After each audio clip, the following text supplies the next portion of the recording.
سے پہلے جو پاکستان تحریک انصاف کے چیئرمین ہیں ان کی جانب سے ایک بیان سامنے آیا ہے جس پر انہوں نے کہا ہے کہ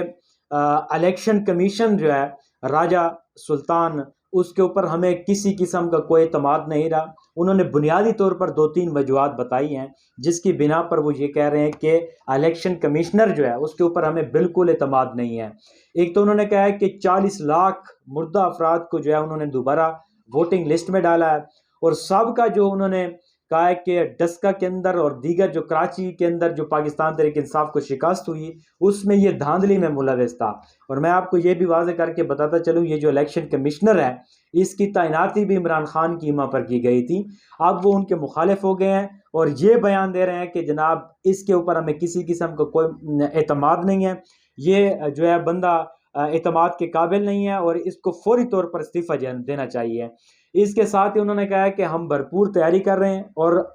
حکومت وقت سے جو ہے مطالبہ کرتے ہیں کہ جلد از جلد جو ہے وہ جنرل الیکشن کی طرف چلے جائیں۔